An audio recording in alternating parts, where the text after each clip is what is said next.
Welcome back to Game Geeks. I'm your host, Kurt Weigel. Today's episode, Godsend Agenda, the role-playing game. This is a supers game, folks, but it really brings a lot of incredibly interesting background, history, and I'm going to use the M word, meta plot to this game. Now, I will warn you coming up in this review when the spoilers are, because I can't really accurately talk about this game and how great it is without giving away some of the plot. So we'll warn you before that happens.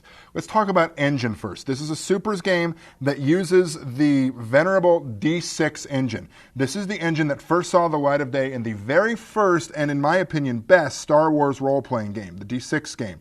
You roll it's a dice pool, you roll a handful of six-sided die based on your attribute and skill, and you sum it up. It's that easy. Can it get cumbersome from time to time? Yes, especially when you're spending your fate or drama or legend points and you double your handful of dice, you'd be going from 7 to 14. It requires a little bit of skill there to count up that high, but really it's not that bad. This spot welds very smoothly on a point build supers game that you can really design your character from a core number of points, how good he is, what his skills are, his attributes, and the super abilities they have. Optic Blast, Bioblast. They put a lot of detail into this game that I really like. For example, the different Energy Blast abilities come from everything from a Biokinetic Blast that doesn't hurt the environment as much but really messes up a human being, to just a plain Energy Blast, fire that catches things on fire. It's really nice. It's really nice that way. It's not too clunky to run. It runs very quickly. If you like D6 like it's seen in Star Wars, Indiana Jones, Men in Black, this is probably a good supers game to get your hands on. It's still very available. There are conversions for this into Mutants and Masterminds, second edition at the very least, that maintain all of that really great background that I'm about to tell you about in just a minute, but using the Mutants and Masterminds engine if that's more your speed. Now, folks, here's a warning. Spoilers are coming up. If you don't want to know the background, if you're going to play in this game, if you're going to want to be surprised by what's going on, close your window, go away, get a cup of coffee, do whatever it is you need to do. I'll hold on for a second. Are they gone?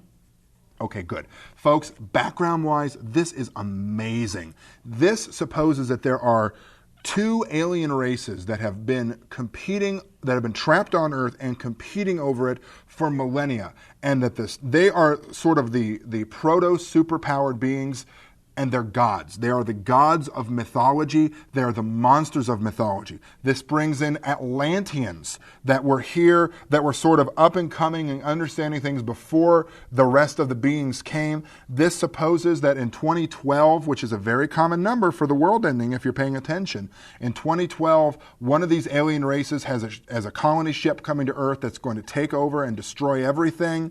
It's the monsters that they have to fight.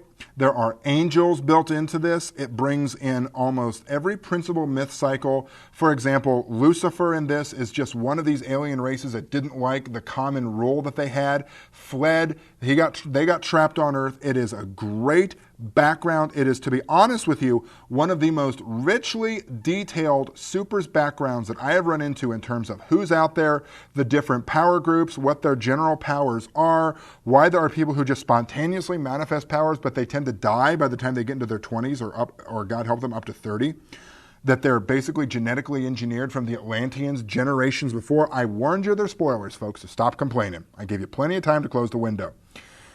This is great. It sort of puts ahead time. It starts in 2010. 2 years from now, the world is coming to an end. This could very easily be turned into a moderate length campaign where you work through those years. And what do? Do you get everyone together to help you fend off that alien invasion that's coming? Or do you just continue to bicker and snipe at each other until it all falls apart?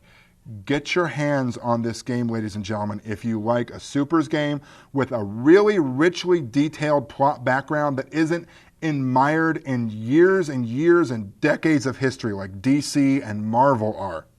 This is fantastic for a good, I hate to use the M word because that's meta plot and that really divides the role-playing community, but this is a meta plot that you can use as much of as you want or ignore. I would recommend sinking your teeth into this, shaking it firmly, and running with it.